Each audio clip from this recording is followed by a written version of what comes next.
Life update. So atong February 2, 2024 naghatod tag 4,200 kasako nga tag 5 kilos dito sa LGU sa Asuncion. Which is kulang pa to siya og 8,000 plus nga na-hold dito sa Panabo kay di pa gyud siya possible ang karsada padung sa Tagum. Motong kulang pa gyud atong nahatod didto Pero karon day 2 na karon February 3, 2024, still wala pigi siya kaagi ang katong gikargahan na mo rice pero nag-decide mi ang katong nakauna na nga 4,200 amo na gyud siya i-distribute dito sa mga barangay nga beneficiary ato dito sa Asuncion. Kay dili na to pwede dugay-dugayon ug hatag ang kanang rice kay para makatabang pud sa ilaha para na sila'y makaon. So in behalf sa FICO, kami gyud na mga empleyado ang nangunay gyud ug adto sa mga kada barangay para ma-deliver ang rice. And of course, with the help pod sa LGU sa Asuncion ug sa uban pa nga nitabang sa mua para mahatag yun na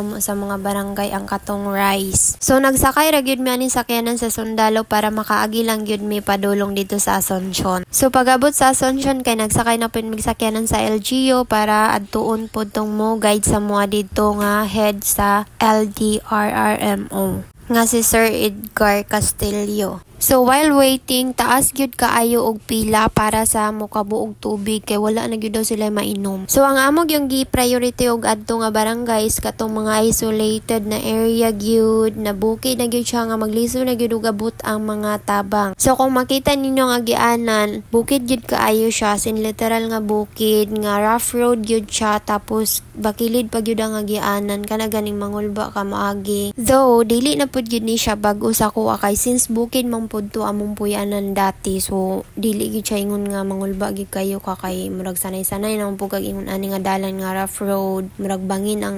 kilid-kilid, yun ana gani. Ang kakolbaan lang gyud namo kay among driver kay katugon gyud kaayo siya kasi nagbasa na lang gyud siya kanang towel para ikuan sa iyahang mata para di gyud siya katugon. So according pod kay sir, wala pa gyud daw sila itulog as in tungod sa kanang baha, pag-rescue, paghatag og mga pagkaon sa mga victims. Mao nang wala gyud daw sila itulog as in. So diri gyud ako nasabtan ang core values, isa sa mga core values ni FICO which is voluntarism kay bisag nagkalisod na talayo kayong lugar at tuon gyud nato siya para mahatag gyud ang tabang na gikan kay FICO. So part gyud pod na siya sa vision mission ni FICO nga motabang gyud sa atong community. Mao na siya ang gitawag nga first community cooperative kay pinaka priority nato ang komunidad. So diri gyud nako siya na realize nga dili gyud ay sayon motabang kay ang among agianan guys delikado kayo kay sige ka ko ng mga bato tapos basig pag muhunong ka din may go ka sa bato kay anytime pwede na maligid ang mga bato din So hadlok yun kayo ang agianan kay ang landslide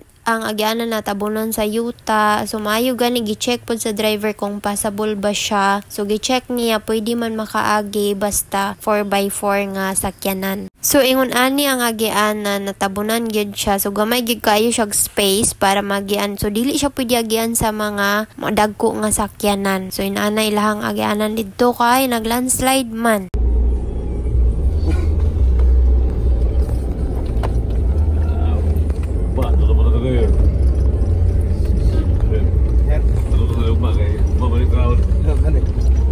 So finally naabot na gyud mi dinhi sa barangay, first barangay nga pinakabukid na gyud ni siya nga barangay. Mao daw ni siya ang pinakabukid na barangay sa Asuncion nga prone sa landslide o sa baha daw ingon ni Sir Edgar. So mao ni siya ang barangay Kamansa. So kung makita ninyo daghan na gyud kaayog tao na sa gym kay gipanglista na sila ang mga beneficiary ng rice para sila tanan mahatagan pod. So pagabot na mo didto kay gipanghakot na dayon ang mga rice kay para ma-distribute na to sa mga beneficiaries ana nga barangay. So ganahan kay kuani nga barangay kay discipline kaayo no. Kay dili gubot ang pag-distribute sa rice kay maminaw mong gud kayo sila kung unsay ka nang pamaagi sa pag-distribute sa rice. Pero syempre pailayla sa gamay para at least kabalo sila kung unsa nang FICO kay ang uban na kay kabalo kung unsa nang FICO meaning ana. So mao nang at least makaila pod sila ba. Ug syempre para makabalo pod sila kung unsa poy kanang vision mission ni FICO.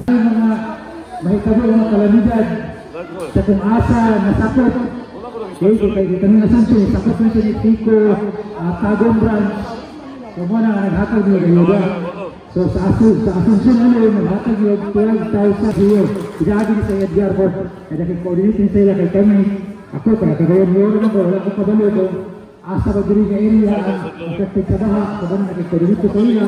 Paratis. So mauna siya ang nakabudget sa barangay Kamansa nga mga rice. So thankful pud kay mi sa kapitan sa barangay Kamansa kay gipakaon pud mi nila didto, gihandaan gid mi Bisaya nga manok. So ingon ana sa taas kung makita ninyo ting distribute na sa rice, nice kaayo tan-awon, daghan gyud kay naka-benefit sa katong rice nga gihatag sa barangay Kamansa. So bisag gamay nga tabang kay di gyud nato mabayaran ilang kahapi, ilahang kalipay nga kanang na-receive nila tong 5 kilos nga rice gikan sa Fico. So lami kay tanaw nila ang mga smiles bisag wala koy ambag didto o char.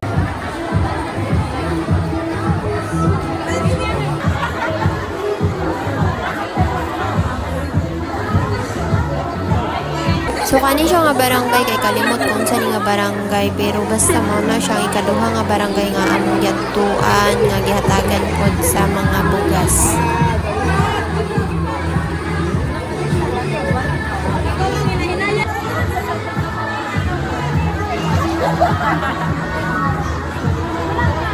So padulong na pud ta karon didto sa another barangay. Kalimot ko unsa to nga barangay among adtuon karon na pud.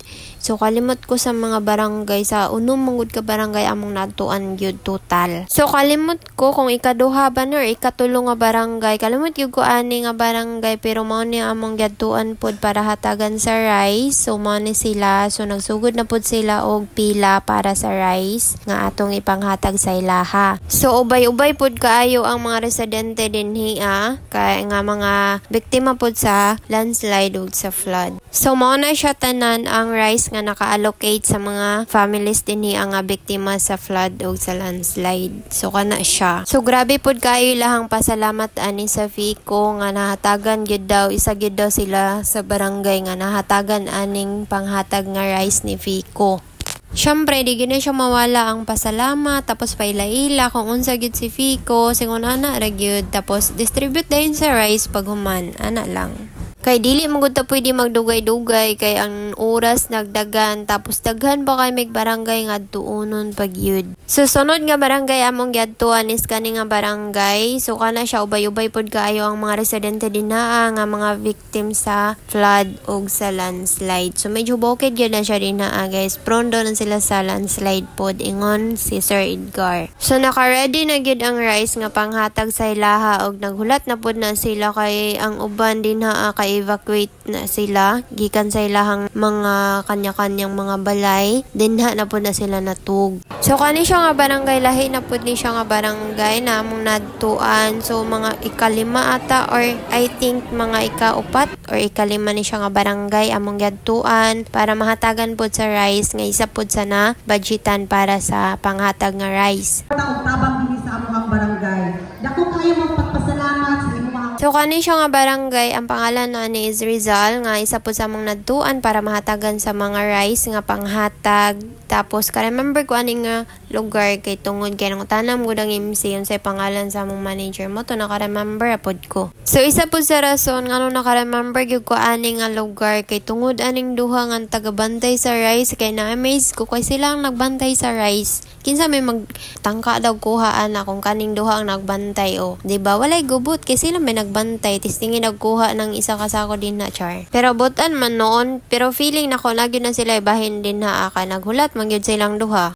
So kung makita na to, happy gyud kaayo sila nga nakadawat sa rice. So another nga barangay among nadtuan kay Sonlon. So givideohan gyud nako siya para di nako malimtan. So mana sila isa pud na sila sa mga beneficiary anang rice nga ipanghatag nato. Tungod sa mga kahapi sa mga nagdawat og rice ba kay daghan nag-fans si manager didto di ba? Awa daghan kay siya fans. Unya butan kayo ang mga beneficiaries kay butan kayo ang pila kay wala gyud nagkagubot ang pila. Tanawan ninyo ingon ana dapat dili kay lalahi og pila sila isa ra gyud ang pila nila char. Isa din na. So sunod nga barangay among nadtuan kay diri sa Lower Kabaywa. I'm not sure kung tama ba pagka-pronounce. So money siya ang rice nga panghatag sa ilaha. So money siya ang upper, I mean Lower Kabaywa. So napatay last nga tuan nga upper Kabayuwa kay next day na pod ang uban. So sa tanang barangay mao gyud ni siya ang pinakadaghan, crowded gyud kaayo ang barangay Kabayuwa. So man siya kay duol lang gud siya sa sentro, murag hapit na ni sa sentro sa Asuncion. So happy gyud kaayo ilahang mga naong while gapila guys. Ganahan kay ko magtanaw sa ingon ana gani nga happy makapalipay na ta sa uban ba. Bisag video lang gud ta. So the last one nga among adtuan kay ang Upper Kabayuwa nga